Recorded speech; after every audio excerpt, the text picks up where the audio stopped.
ஆண்டவரும் இரட்சகருமாயிருக்கிற இயேசு கிறிஸ்துவின் ஈடு இணையற்ற உன்னத பரிசுத்த நாமத்தில் உங்கள் ஒவ்வொருவருக்கும் என் அன்பின் வாழ்த்துதலை தெரிவித்துக் கொள்கிறேன். ஜீவ வசனத்தை பிடித்துக்கொண்டு என்ற இந்த தொலைக்காட்சி நிகழ்ச்சியின் மூலமாக உங்களை சந்திப்பதில் மிகுந்த மகிழ்ச்சி அடைகிறேன். இந்த நாளிலும் கர்த்தர் உங்களோடு கூட பேசுவார், உங்களை தொடுவார், உங்களுக்கு ஒரு அற்புதம் செய்வார் என்பதில் எனக்கு எந்த விதமான சந்தேகமும் இல்லை. இந்த நாள் செய்தியின் ஆதாரமாக நாம் ஒரு வசனத்தை வாசிக்க கேட்போம். மல்கியா 3ஆம் அதிகாரம் 17வது வசனம். ஒரு மனுஷன் தனக்கு ஊழியம் செய்கிற தன்னுடைய குமாரனை கடாட்சிக்கிறது போல நான் அவர்களை கடாட்சிப்பேன். ஒரு மனுஷன் தனக்கு ஊழியம் செய்கிற குமாரனை கடாட்சிக்கிறது போல நான் அவர்களை கடாட்சிப்பேன். Today's message is based on Tamil version. ஒரு மனுஷன் தனக்கு ஊழியம் செய்கிற குமாரனை கடாட்சிக்கிறது போல நான் அவர்களை கடாட்சிப்பேன் என்று கர்த்தர் சொல்லுகிறார். இந்த நாளில் கர்த்தர் உங்களை கடாட்சிக்க போகிறார்.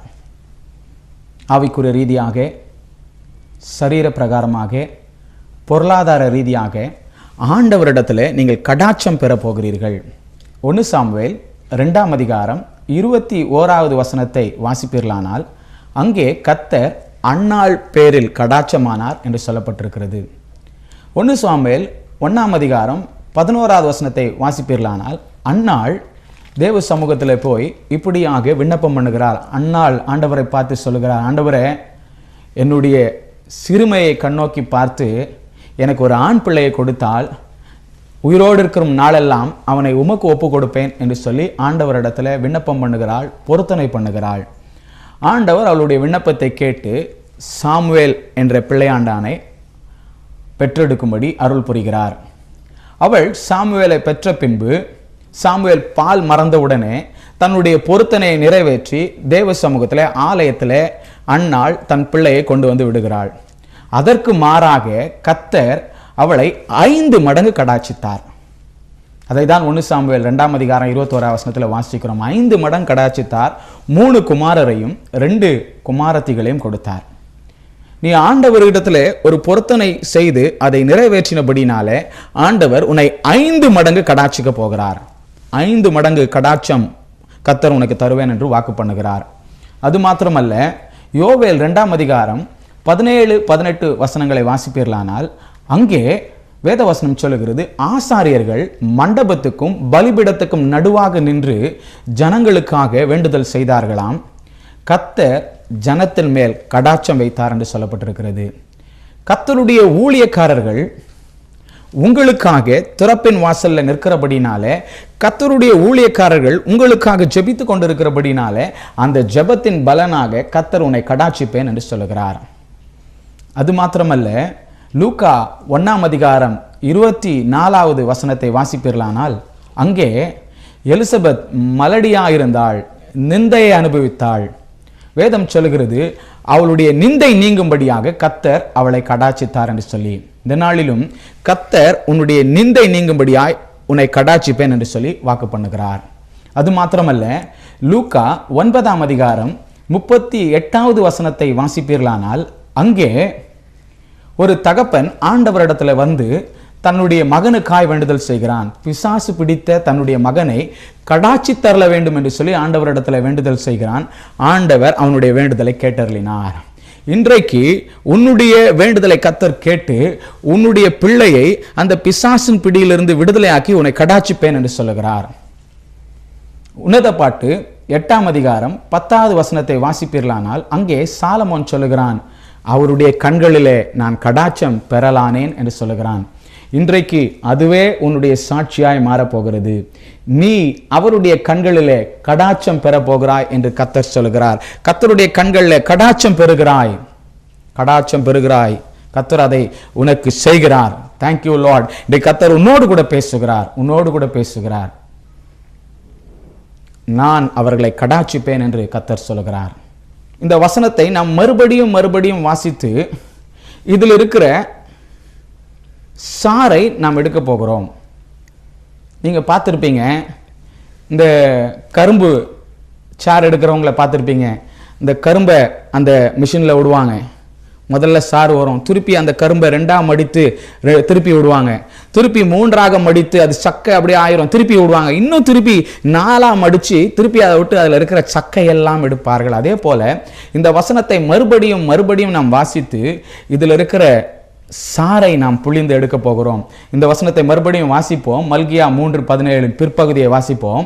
ஒரு மனுஷன் தனக்கு ஊழியம் செய்கிற தன்னுடைய குமாரனை கடாட்சிக்கிறது போல, ஒரு மனுஷன் தனக்கு ஊழியம் செய்கிற தன்னுடைய குமாரனை கடாட்சிக்கிறது போல நான் அவர்களை கடாட்சிப்பேன். நான் அவர்களை கடாட்சிப்பேன். ஆண்டவர் சொல்றாரு, ஒரு மனுஷன் தனக்கு ஊழியம் செய்கிற குமாரனை கடாட்சிக்கிறது போல. எப்படி கடாட்சிப்பாராம்? குமாரனை கடாட்சிக்கிறது போல உங்களை கடாட்சிப்பேன் என்று சொல்கிறார். கடாட்சத்துல பல விதங்கள் இருக்கிறது. நம்ம தெருவில் தர்மம் கேட்கிறவர்களுக்கு கடாட்சம் பண்ணுகிறோம். எவ்வளோ கொடுக்குறோம்? 10 ரூபா கொடுக்குறோம், 5 ரூபாய் கொடுக்குறோம். இந்த தர்மம் கேட்கிறவர்களுக்கு நம்முடைய கடாட்சம் 10 ரூபாய் தான். ஆனா இங்க ஆண்டவர் சொல்றாரு, தர்மம் கேட்டு வராங்களே அவங்கள கடாட்சிக்கிறது போல நான் உங்களை கடாட்சிக்க போறது இல்லை. ஒரு பிச்சைக்காரர்களை கடாட்சிக்கிறது போல நான் உங்களை கடாட்சிக்க போறது இல்லை. ஒரு மனுஷன் தனக்கு ஊழியம் செய்கிற குமாரனை கடாட்சிக்கிறது போல, பிள்ளையை கடாட்சிக்கிறது போல நான் உங்களை கடாட்சிப்பேன் என்று கர்த்தர் சொல்லுகிறார். மத்தேயு 15ஆம் அதிகாரம் 26-27 வசனத்துல வாசித்து பார்த்தீங்கன்னா, அங்க கானானிய ஸ்ரீ இயேசுவின் இடத்துல வருகிறாள். அவள் ஆண்டவரிடத்துல வந்து தன் பிள்ளைக்காக விண்ணப்பம் பண்ணுகிறாள். அப்போ ஆண்டவர் சொல்லுகிறார், பிள்ளையின் அப்பத்தை எடுத்து நாய்க்குட்டிக்கு போடுவது நல்லதல்ல என்று சொல்லுகிறாள். அதுக்கு அவள் சொல்லுகிறாள், ஆமா ஆண்டவரே, நாய்க்குட்டிகள் மேஜையிலிருந்து விழுகிற துணிக்கையை தின்னுமே. நாய்க்குட்டிகளுடைய கடாட்சம் என்ன? மேஜையில இருந்து கீழே விழுறத தின்னுகிறது தான் நாய்க்குட்டிக்கு கிடைக்கிற கடாட்சம். ஆண்டவர் ஒரு நாய்க்குட்டியை போல உன்னை கடாட்சிப்பதில்லை. ஆண்டவர் சொல்றார், ஒரு குமாரனை கடாட்சிக்கிறது போல நான் உன்னை கடாட்சிக்க போறேன். குமாரனை எப்படி கடாட்சிப்போம்? நம்ம பிள்ளைங்களை எப்படி நம்ம சாப்பாடு கொடுப்போம்? யோசித்து பாருங்க. நல்லா மேஜையில எல்லாத்தையும் வச்சுட்டு அவங்கள சேர்ல உட்கார வச்சு, சாப்பிடு சாப்பிடு, நீ மெலிஞ்சி போறதா, இன்னும் 2 இட்லி சாப்பிடு, இதா சட்னி ஊத்திக்கோ, இதா சாம்பார் ஊத்திக்கோ என்று சொல்லி நம்ம அவங்கள திருப்தியாய் கடாட்சிப்போம் அல்லவா? அதே போல ஆண்டவர் நம்மை பிள்ளைகளாய் பாவித்து, குமாரர்களாய் பாவித்து நம்மை திருப்தியாய் கடாட்சிப்பேன் என்று கர்த்தர் சொல்கிறார். பூரணமாய் சம்பூர்ணமாய் திருப்தியாய் கர்த்தர் உன்னை கடாட்சிக்க போகிறார். பிள்ளையை கடாட்சிக்கிறது போல உங்களை கடாட்சிப்பேன் என்று சொல்கிறார். திருப்பி அந்த வசனத்தை வாசிங்க. ஒரு மனுஷன் தனக்கு ஊழியம் செய்கிற தன்னுடைய குமாரனை கடாட்சிக்கிறது போல நான் அவர்களை கடாட்சிப்பேன். ஒரு மனுஷன் தனக்கு ஊழியம் செய்கிற குமாரனை கடாட்சிக்கிறது போல நான் அவர்களை கடாட்சிப்பேன். ஒரு மனுஷன் தனக்கு ஊழியம் செய்கிற குமாரனை கடாட்சிக்கிறது போல, குமாரனை கடாட்சிக்கிறது போல கடாட்சிப்பாரு. ஆனா எப்படிப்பட்ட பிள்ளைய கடாட்சிப்பாராம்? ஊழியம் செய்கிற குமாரனை. தான் தோன்றி தனமா போய் சுத்தி கொண்டிருக்கிறவங்களை பார்த்து தான் ஒரு 100 ரூபாய் வச்சுக்க போய் செலவு பண்ணு அனுப்புவோமா? இல்ல. இங்க வசனம் சொல்லுகிறது, ஒரு மனுஷன் தனக்கு ஊழியம் செய்கிற குமாரனை கடாட்சிக்கிறது போல நான் அவர்களை கடாட்சிப்பேன். நீ ஆண்டவருடைய குமாரன் தான், நீ ஆண்டவருடைய குமாரத்தி தான். ஆனா அவருக்கு ஊழியம் செய்ய வேண்டும். நீ அவருக்கு ஊழியம் செய்கிற குமாரனாக குமாரத்தியாக இருப்பாயானால் கர்த்தர் உன்னை கடாட்சிப்பார், பூரணமாய் நிறைவாய் கடாட்சிப்பார். கோடை காலத்தில் சேர்க்கிறவன் புத்தியுள்ள மகன், அறுப்பு காலத்தில் தூங்குகிறவனோ லச்சை உண்டாக்குற மகன் என்று சொல்லி நீதிமொழிகள் 10:5 வாசிக்கிறோம். ஆண்டவராக இயேசு கிறிஸ்து சொன்னார், அறுப்பு மிகுதி வேலையாட்களோ குறைவு, அறுப்புக்கு எஜமான் வேலையாட்களை எழுப்பும்படி விண்ணப்பம் பயணுங்கள் என்று சொன்னார். இன்றைக்கு அறுப்பு மிகுதியாயிருக்கிறது. அன்றைய தினத்தில் தோமாவும் அநேக பரிசுத்தவான்களும் அநேக மிஷினரிகளும் விதைத்த விதைகள் எல்லாம், நம்முடைய நாட்டில் விதைத்த விதைகள் எல்லாம், சுவிசேஷ விதைகள் எல்லாம் வளர்ந்து 30-60 விளைந்திருக்கிறது. இந்த அறுப்பு விளைந்திருக்கிற இந்த நேரத்தில் ஆண்டவர் தம்முடைய குமாரர்களை அறுப்புக்கு அனுப்ப விரும்புகிறார். இந்த அறுப்பு காலத்தில் நீ தூங்கி கொண்டிருப்பாயானால் நீ அவருக்கு இலச்சை உண்டாக்குகிற மகனாக மகளாக இருப்பாய். கோடை காலத்தில் சேர்க்கிறவன் புத்தியுள்ள மகன், அறுப்பு காலத்தில் தூங்குகிறவனோ இலச்சை உண்டாக்குகிற மகன் என்று சொல்லியிருக்கிறது. எப்படிப்பட்ட குமாரனை ஆண்டவர் கடாட்சிக்க போகிறார்? தனக்கு ஊழியம் செய்கிற குமாரனை கடாட்சிக்கிறது போல உங்களை கடாட்சிக்க போகிறார் என்று சொல்லுகிறார். மத்தேயு 21ஆம் அதிகாரம் 28 31 வசனங்களை வாசிப்போம். ஆயினும் உங்களுக்கு எப்படி தோன்றுகிறது?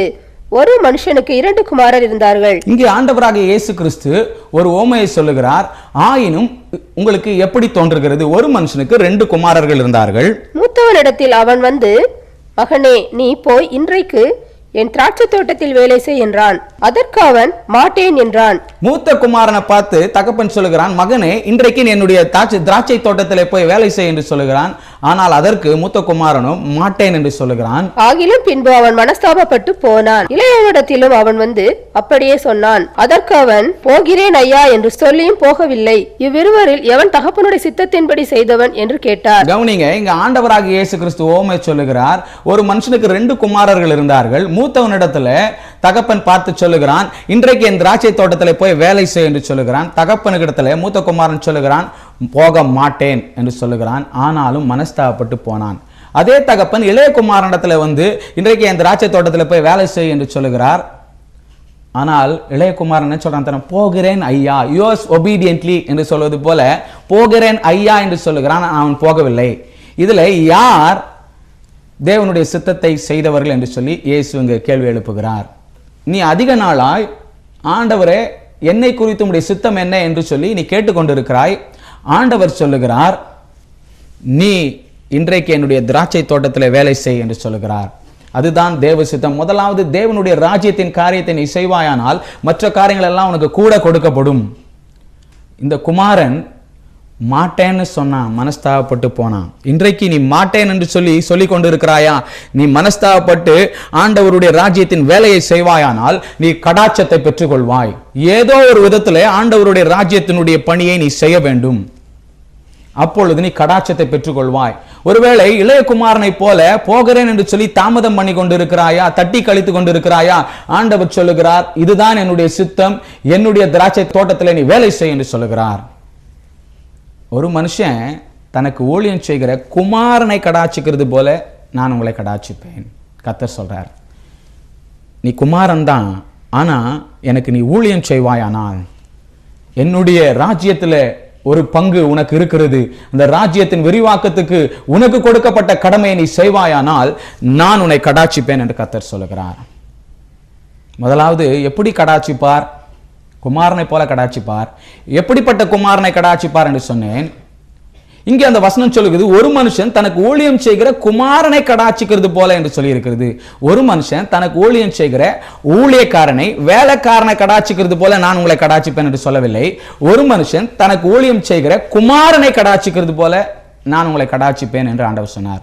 அப்படின்னா ஒரு மனுஷனுக்கு தன்னுடைய குமாரன் செய்கிற வேலை எப்படி இருக்கும், ஒரு மனுஷனுக்கு வேலைக்காரன் செய்கிற வேலை எப்படி இருக்கும் என்று நாம் அறிந்து கொள்ள வேண்டும் அல்லவா? முதலாவது, ஒரு மனுஷனுக்கு அவனுடைய வேலைக்காரன் செய்கிற வேலை எப்படி இருக்கும் என்று சொல்லி நான் உங்களுக்கு காண்பிக்கிறேன். எடுத்து வாசியுங்கள். யோவான் 10ஆம் அதிகாரம் 12-13 வசனங்கள். மேய்ப்பனாய் இராதவனும் ஆடுகள் தனக்கு சொந்தமல்லாதவனுமான கூலியால் ஓனாய் வருகிறதை கண்டு ஆடுகளை விட்டு ஓடி போகிறான். அப்பொழுது ஓனாய் ஆடுகளை பீறி அவைகளை சிதறடிக்கும். கவனிங்க, மேய்ப்பனாய் இராதவன் கூலியாள் ஆடுகளை மேய்க்கும் போது, ஒரு எஜமானுடைய ஆடுகளை மேய்க்கும் போது அந்த ஆடுகளால தனக்கு ஆதாயம் வந்தா, ஆதாயம் வர வரைக்கும் ஆடுகளை மேய்ப்பான். அந்த ஆடுகளினாலே ஆபத்து வருமானால் அந்த ஆடை அம்போன் விட்டுட்டு போயிடுவான். அடுத்த வசனத்தை வாசிங்க. கூலியால் கூலிக்காக வேலை செய்கிறவனாகையால் ஓடி போகிறான். கூலியால் கூலிக்காக வேலை செய்கிறவனானபடியால் ஓடி போகிறான். ஆடுகளுக்காக அவன் கவலைப்படான். ஆடுக்காக அவன் கவலைப்பட மாட்டான். அவன் கவலை எல்லாம் அவன் வயிறு நிரம்பணும். அவன் கவலை எல்லாம் தான் நல்லா இருக்கணும். இந்த ஆடு மேய்ச்சா எனக்கு ஆதாயம் இருக்கா, ஆடு மேய்ப்பேன், ஆபத்து வருதா, ஓடி போயிடுவான். அந்த ஆடுகளை குறித்து அவனுக்கு கவலை இல்லாத. கூலி ஆளுடைய வேலை இப்படிதான் இருக்கும். ஒரு மனுஷன் தன்னுடைய தகப்பனுக்கு வேலை செஞ்சானா அவனுடைய வேலை எப்படி இருக்கும்? எடுத்து வாசிங்க. 1 சாமுவேல் 17ஆம் அதிகாரம் 34-35 வசனங்கள். தாவீது சவுலை பார்த்து, உம்முடைய அடியான் என் தகப்பனுடைய ஆடுகளை மேய்த்துக் கொண்டிருக்கிற போது, தாவீது சொல்லுகிறான், உம்முடைய அடியான் என் தகப்பனுடைய ஆடுகளை மேய்த்துக் கொண்டு. இங்கே ஒரு பிள்ளை தான் தகப்பனுடைய வேலையை செய்து கொண்டிருக்கிறான், தகப்பனுடைய ஆடுகளை மேய்த்துக் கொண்டிருக்கிறான். ஒரு விசை ஒரு சிங்கமும் ஒரு விசை ஒரு கரடியும் வந்து மந்தையில் இருக்கிற ஒரு ஆட்டை பிடித்து கொண்டது. தன் தகப்பனுடைய ஆடுகளை மேய்த்துக் கொண்டிருந்த போது ஒரு விசை ஒரு சிங்கமும் ஒரு கரடியும் வந்து மந்தையில் இருந்த ஒரு ஆட்டை பிடித்து கொண்டது. நான் அதை தொடர்ந்து போய் அதை அடித்து அதை அதன் வாய்க்கு தப்புவித்தேன். நான் அதை தொடர்ந்து போய் அதை அடித்து அதன் வாய்க்கு அந்த ஆட்டை தப்புவித்தேன். அது என் மேல் பாய்ந்த போது நான் அதன் தாடியை பிடித்து அதை அடித்து கொன்று போட்டேன். அது என் மேல பாய்ந்த போது அதனுடைய தாடியை பிடித்து அடித்து கொன்று போட்டேன். கவனிங்க, இங்கே தாவீது சொல்லுகிறான், நான் என் தகப்பனுடைய ஆட்டை மேய்த்து கொண்டிருந்த போது ஒரு சிங்கம் ஒரு கரடி வந்துச்சு, என்னுடைய மந்தையில் இருந்த ஒரு ஆட்டை பிடித்து கொண்டது. ஆனா அந்த ஆட்டை பிடித்து கொண்டதே ஒரு ஆடு தானே, போனா போட்டோம், மிச்ச ஆடுகள்லாம் சேஃபா இருக்குது, பத்திரமா இருக்குது என்று சொல்லி நான் விட்டு விடவில்லை. அந்த ஒரு ஆட்டை அந்த சிங்கத்தினுடைய வாய்க்கு தப்பு வைக்கும்படியாய், கரடியின் வாய்ப்புக்கு தப்பு வைக்கும்படியாய் நான் தொடர்ந்து அந்த சிங்கத்தை பின்தொடர்ந்தேன். அந்த சிங்கத்தின் வாயை பிடித்து கிழித்தேன். அந்த சிங்கத்திடத்துல போகும்போது சிங்கம் என் மேல பாயும்படி வந்தது. ஆனாலும் அதை பொருட்படுத்தாமல், ஐயோ என் மேல பாய்தே, ஓடி போயிடலாம் என்று நினைக்காம அந்த ஆட்டை விடுவித்தேன் என்று சொல்லுகிறான். கவனிங்க, தகப்பனுடைய வேலையை செய்கிற பிள்ளை தகப்பனுக்கு இப்படிதான் வேலை செய்வான். தகப்பனுடைய ஆட்டுல ஒரு ஆடு கூட சிங்கம் தூக்கிட்டு போக விட மாட்டான். 1 பேதுரு 5ஆம் அதிகாரம், உங்கள் எதிராளியாகிய பிசாசானவன் எவனை விழுங்கலாமோ என்று கர்ஜிக்கிற சிங்கம் போல் சுற்றி திரிகிறான் என்று சொல்லியிருக்கிறது. இந்த கர்ஜிக்கிற சிங்கம் போல சுற்றி திரிகிற பிசாசனுடைய வாய்க்கு கர்த்தருடைய ஆடுகளை தப்புவிக்கும்படியாக, தகப்பனுடைய ஆடுகளை தப்புவிக்கும்படியாக பிள்ளையாக நாம் இருப்போமானால் நம் உயிரையும் பணயம் வைத்து கர்த்தருக்காய் வேலை செய்வோம். கூலியாள் ஆடுகளால் ஆதாயம் வரும்போது வேலை செய்வான், ஆபத்து வந்தா போயிடுவான். ஆனா தகப்பனுடைய ஆடுகளை மேய்க்கிற பிள்ளை ஒரு ஆட்டை கூட சிங்கத்துக்கு இரையாக்க மாட்டான், கரடியின் வாய்க்கு இரையாக்க மாட்டான். இன்றைக்கு தகப்பனுடைய வேலையை நாம் செய்கிற பிள்ளைகளாக இருப்போமானால் இப்படிதான் நம்முடைய வேலை இருக்கும், இப்படிதான் நம்முடைய வேலை இருக்கும், இப்படிதான் நம்ம வேலை இருக்கும். எடுத்து வாசிங்க 1 பேதுரு 5ஆம் அதிகாரம் 2-4 வசனங்கள். உங்களிடத்தில் உள்ள தேவனுடைய மந்தையை நீங்கள் மேய்த்து கட்டாயமாய் அல்ல, மனப்பூர்வமாயும் அல்ல, அவலட்சணமான ஆதாயத்திற்காக அல்ல, உற்சாக மனதோடும் சுதந்திரத்தை இருமாப்பாய் ஆளுகிறவர்களாக அல்ல, மந்தைக்கு மாதிரிகளாகவும் கண்காணிப்பு செய்யுங்கள். அப்படி செய்தால் பிரதான மேய்ப்பர் வெளிப்படும் போது மகிமையுள்ள வாடாத கிரீடத்தை பெறுவீர்கள். நாம் கர்த்தருடைய மந்தையை, ஆடுகளை எப்படி மேய்க்க வேண்டும் என்று சொல்லி இங்கே சொல்லப்பட்டிருக்கிறது. இப்படியாக இங்கே சொல்லப்பட்டது போல நாம் கர்த்தருடைய ஆடுகளை மேய்க்கிற நம் பிள்ளைகளாக இருப்போமானால் நாம் அந்த கிரீடத்தை பெற்றுக்கொள்ள முடியும். அப்போஸ்தலர் 20ஆம் அதிகாரம் 28வது வசனத்தை வாசியுங்கள். ஆகையால் உங்களை குறித்தும் தேவன் தம்முடைய சுய ரத்தத்தினாலே உங்களை குறித்தும் தேவன் தம்முடைய சுய ரத்தத்தினால் சம்பாதித்துக் கொண்ட தமது சபையை மேய்ப்பதற்கு பரிசுத்த ஆவி, தம்முடைய சபையை மேய்ப்பதற்கு பரிசுத்த ஆவி உங்களை கண்காணிகளாக வைத்த மந்தை முழுவதையும் குறித்தும் எச்சரிக்கையாயிருங்கள். கண்காணியாய் வைத்த மந்தை முழுவதையும் குறித்து எச்சரிக்கையாயிருங்கள். இயேசு தன்னுடைய சுய ரத்தத்தினால சம்பாதித்த சபையாகிய மந்தையை உன்னுடைய கரங்களில், என்னுடைய கரங்களில் கொடுத்து இருக்கிறார். அதை மேய்ப்பதற்கு நாம் எச்சரிக்கை உடையவர்களாக இருப்போமானால், தகப்பனுடைய பிள்ளைகளாக இருந்து அதை மேய்க்கிறவர்களாய் நாம் இருப்போமானால் நிச்சயமாக அவர் நம்மை கடாட்சிக்கிற தேவனாய் இருக்கிறார். ஒரு தகப்பனுக்கு ஊழியம் செய்கிற மகனுடைய வேலை எப்படி இருக்கும், ஒரு மனுஷனுக்கு வேலை செய்கிற வேலைக்காரனுடைய வேலை எப்படி இருக்கும் என்று சொல்லி நான் உங்களிடத்தில் சொன்னேன். இன்றைக்கு நீங்களே உங்களை சோதித்து பாருங்கள். இன்றைக்கு நீங்கள் தகப்பனுடைய ஆடை மேய்க்கிற பிள்ளைகளாக இருக்கிறீர்களா, ஒரு மனுஷனுக்கு வேலை செய்கிற வேலைக்காரர்களாக இருக்கிறீர்களா? நீங்கள் தகப்பனுடைய ஆடை மேய்க்கிற பிள்ளைகளாக, தகப்பனுடைய ராஜ்யத்துக்காய் செயல்படுகிற பிள்ளைகளாக நீங்கள் இருப்பீர்களானால் நிச்சயம் ஆண்டவர் பரிபூர்ணமாய், நிறைவாய், சம்பூர்ணமாய் உங்களை கடாட்சிப்பார். ஒரு மனுஷன் தனக்கு ஊழியம் செய்கிற குமாரனை கடாட்சிப்பது போல நான் அவர்களை கடாட்சிப்பேன் என்று கர்த்தர் சொல்லுகிறார். இன்றைக்கு நீ தகப்பனுக்கு ஊழியம் செய்கிற குமாரனாயிருந்து ஊழியம் செய்கிறாயா, அல்லது ஒரு மனுஷனுக்கு ஊழியம் செய்கிற வேலைக்காரனாயிருந்து ஊழியம் செய்கிறாயா? கர்த்தர் இன்றைக்கு உன்னை பார்த்து கேட்கிறார். இன்றைக்கு உன்னை பார்த்து கேட்கிறார். என்னை பொறுத்த வரைக்கும் நான் அவருடைய குமாரன், அவருடைய வேலையை செய்கிறேன். முதலாவது நான் அவருடைய குமாரன், நான் அவருடைய வேலையை செய்கிறேன். உன்னை பற்றி என்ன? நீ குமாரனாய் இருந்து அவருடைய வேலையை செய்கிறாயா, வேலையாளாக அல்லது ஊழியக்காரனாய் இருந்து அவருடைய வேலையை செய்கிறாயா?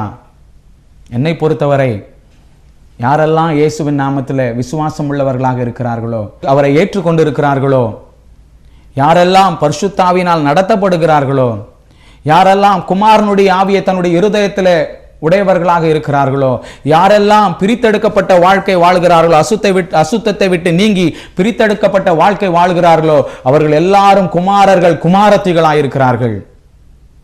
குமாரரும் குமாரத்திகளுமாய் இருந்து கர்த்தருடைய ஊழியத்தை செய்கிறார்கள். இன்றைக்கு நீ குமாரனா ஊழியக்காரனா என்பதை தீர்மானித்துக்கொள். குமாரனா ஊழியக்காரனா என்பதை தீர்மானித்துக்கொள். யோவான் 1:12 சொல்லுகிறது, அவருடைய நாமத்தின் மேல் விசுவாசம் உள்ளவர்களாக அவரை ஏற்றுக்கொண்டவர் எத்தனை பேரோ அத்தனை பேரும் அவருடைய பிள்ளைகளாகும்படி அதிகாரம் கொடுத்தார் என்று சொல்லி இருக்கிறது. அது மாத்திரமல்ல, ரோமர் 8:14 வாசிப்பீர்களானால், எவர்கள் தேவனுடைய ஆவியினால் நடத்தப்படுகிறார்களோ அவர்கள் தேவனுடைய குமாரர்களாக இருக்கிறார்கள் என்று சொல்லி இருக்கிறது. அது மாத்திரமல்ல, கலாத்தியர் 4:6 வாசிப்பீர்களானால், குமாரனுடைய ஆவியை பிதாவாகிய தேவன் நம்முடைய இருதயத்தில் கொடுத்திருக்கிறார். அப்பா பிதாவே என்று அவரை கூப்பிடும்படியாக குமாரனுடைய ஆவியை நம்முடைய இருதயத்தில் கொடுத்திருக்கிறார் என்று சொல்லப்பட்டிருக்கிறது. எடுத்து வாசிப்போம். 2 கொரிந்தியர் 6:17-18 வாசிப்போம். ஆனபடியால் நீங்கள் அவர்கள் நடுவிலிருந்து புறப்பட்டு பிரிந்து போய் அசுத்தமானதை தொடாதிருங்கள். ஆனபடியால் நீங்கள் அவர் நடுவிலிருந்து பிரிந்து போய் அசுத்தமானதை தொடாதிருங்கள். அப்பொழுது நான் உங்களை ஏற்றுக்கொண்டு உங்களுக்கு பிதாவா இருப்பேன். நீங்கள் எனக்கு குமாரரும் குமாரத்திகளுமாய் இருப்பீர்கள் என்று சர்வ வல்லமையுள்ள தேவன் சொல்லுகிறார். கவனிங்க, அவருடைய நாமத்தின் மேல விசுவாசம் உள்ளவர்களாய் அவரை ஏற்றுக்கொள்வீர்களானால் நீங்கள் அவருடைய குமாரர்கள். அவருடைய ஆவியினால நடத்தப்படுவீர்களானால் நீங்கள் அவருடைய குமாரர்கள் குமாரத்திகள். இயேசு கிறிஸ்துவனுடைய ஆவி உங்கள் இருதயத்தில் இருக்குமானால் நீங்கள் அவருடைய குமாரர்கள் குமாரத்திகள். அது மாத்திரமல்ல, நீங்கள் பிரித்தெடுக்கப்பட்ட வாழ்க்கை வாழ்வீர்களானால் நீங்கள் அவருடைய குமாரர்கள் குமாரத்திகள்.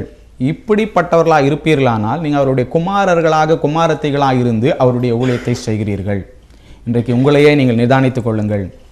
ஒரு மனுஷன் தனக்கு ஊழியம் செய்கிற குமாரனை கடாட்சிப்பது போல நான் அவர்களை கடாட்சிப்பேன் என்று கர்த்தர் சொல்கிறார். ஒரு மனுஷன் தனக்கு ஊழியம் செய்கிற ஊழியக்காரனை எப்படி கடாட்சிப்பான், ஒரு மனுஷன் தனக்கு ஊழியம் செய்கிற குமாரனை எப்படி கடாட்சிப்பான் என்று சொல்லி கடைசியாக இதை பார்த்து உங்களுக்காக நான் ஜெபிக்க விரும்புகிறேன். எடுத்து வாசியுங்கள். மத்தேயு 20:1 2 மற்றும் 10. பரலோக ராஜ்யம் வீட்டெஜமானாகிய ஒரு மனுஷனுக்கு ஒப்பாயிருக்கிறது. பரலோக ராஜ்யம் வீட்டெஜமானாகிய ஒரு மனுஷனுக்கு ஒப்பா இருக்கு. அவன் தன் திராட்சை தோட்டத்துக்கு வேலையாட்களை அமர்த்த அதிகாலையிலே புறப்பட்டான்.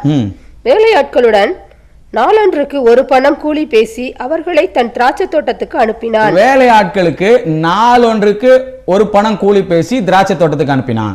முந்தி அமர்த்தப்பட்டவர்கள் வந்து தங்களுக்கு அதிக கூலி கிடைக்கும் என்று எண்ணினார்கள். போதுங்க, கவனிங்க. இங்கே பரலோக ராஜ்யத்தை குறித்து சொல்கிறார். ஒரு எஜமான் நான் வேலையாட்களை தேடி வேலைக்கு அமர்த்துகிற காரியத்தை இங்கே சொல்லுகிறார்.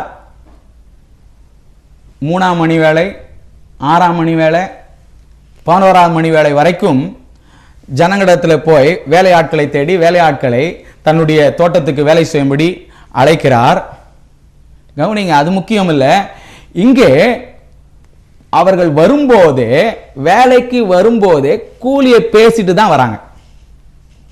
வேலைக்கு வரும்போதே இதை செஞ்சாதான் நாங்கள் வரோம், நீங்கள் இவ்வளோ கொடுத்தா தான் கட்டுப்படி ஆகும், இல்லைன்னா நாங்கள் வேலை செய்ய மாட்டோம் அப்படின்னு வராங்க. சில சொல்லுவாங்க கூலிக்கு மாரடிக்கிற கூட்டம்னு சொல்லுவாங்க பாருங்க. அந்த மாதிரி வேலைக்கு வரும்போதே, ஆண்டவருடைய ஊழியத்துக்கு வரும்போதே, ஆண்டவருடைய ராஜ்யத்துக்காய் செயல்பட வரும்போதே ஏதாவது கிடைக்குமா, ஆதாயம் கிடைக்குமா என்று சொல்லி முதலாவது கூலி பேசிட்டு தான் அவங்க வராங்க. இதெல்லாம் கட்டுப்படியாது, இவ்வளவு கொடுத்தாதான் வருவேன் அப்படி சொல்லி வருவது போல இன்றைக்கு அநேகர் கர்த்தருடைய காரியத்தை செய்ய முன் வருகிறார்கள். அது போலதான் இங்க கூலி பேசிட்டு வந்துட்டாங்க. கட்டுப்படியாமா எல்லாம் விசாரிச்சுட்டு இவ்வளவுதான் எனக்கு கொடுத்தாதான் வருவேன் அடம் பிடிச்சி வாங்கிட்டு தான் வந்திருக்கான். அதற்கப்புறம் எஜமான் அவருக்கு கூலி கொடுக்கும்போது இவன் நினைக்கிறானா, 1ஆம் மணி வேலை வந்தவன் எனக்கு கூலி அதிகம் கிடைக்கும் என்று நினைத்தான். தமிழில் சொல்லுவாங்க, நினைப்பு தான் பொழப்ப கெடுக்கும்னு சொல்லுவாங்க. இன்னொன்று சொல்லுவாங்க, என்னதான் எண்ணெய் போட்டு உருண்டாலும் ஒற்றை மண்ணு தான். நீ வரும்போதே கூலி பேசிட்டு வந்தவன் தானே, அந்த கூலி தான் உனக்கு கிடைக்கும். கூலி பேசுகிறவர்களுக்கு, ஆண்டவரிடத்துல கூலி பேசிட்டு ஆண்டவருடைய காரியங்களை செய்கிறவர்களுக்கு கூலி தான் கிடைக்கும். நீங்க என்னதான் செய்தாலும் அந்த கூலி தான் கரெக்டா கிடைக்கும். ஆனா தகப்பனுடைய வேலையை செய்யற பிள்ளைக்கு என்ன கிடைக்கும் தெரியுமா? எடுத்து வாசிங்க. லூக்கா 15ஆம் அதிகாரம் 29ஆம் வசனம் 31ஆம் வசனம். அவன் தகப்பனுக்கு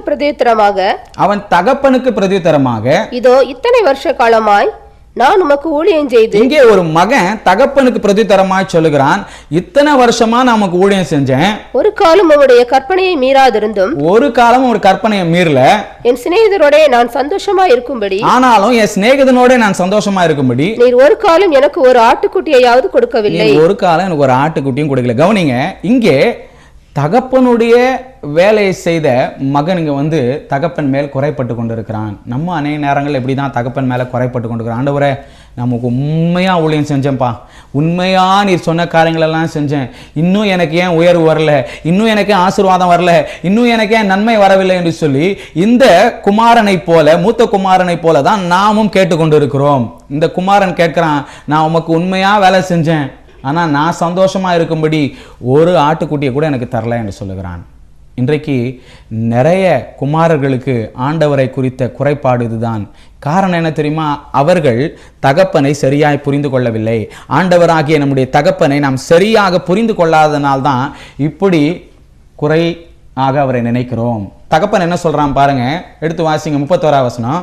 அதற்கு தகப்பன், மகனே நீ எப்போதும் என்னோடு இருக்கிறாய். அதுக்கு தகப்பன் சொல்கிறான், மகனே நீ எப்போதும் என்னோடு இருக்கிறாய். ஃபர்ஸ்ட் பிளெஸிங் பாருங்க, எப்பவும் நீ என்னோடு இருக்கிறாய், எனக்குள்ளதெல்லாம் உன்னுடையதா இருக்கிறது. இரண்டாவது, எனக்குரியதெல்லாம் உன்னுடையதா இருக்குது. கவனிங்க, தகப்பன் தன்னை புரிஞ்சுக்காம பேசின மகனை பார்த்து சொல்லுகிறார், நீ எப்பவும் என் கூட இருக்கிற. He is promising his presence and he is promising his property.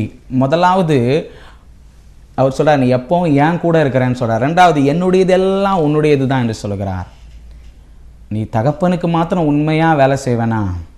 நம்முடைய பரம தகப்பனுக்கு மாத்திரம் நீ உண்மையா வேலை செய்வேனா? அவருடையதெல்லாம் உன்னுடையது. ரோமர் 8ஆம் அதிகாரம் 17ஆவது வசனத்தை வாசிப்போம். நாம் பிள்ளைகளானால் சுதந்திரருமாமே. நாம் பிள்ளைகளானால் சுதந்திரருமாமே.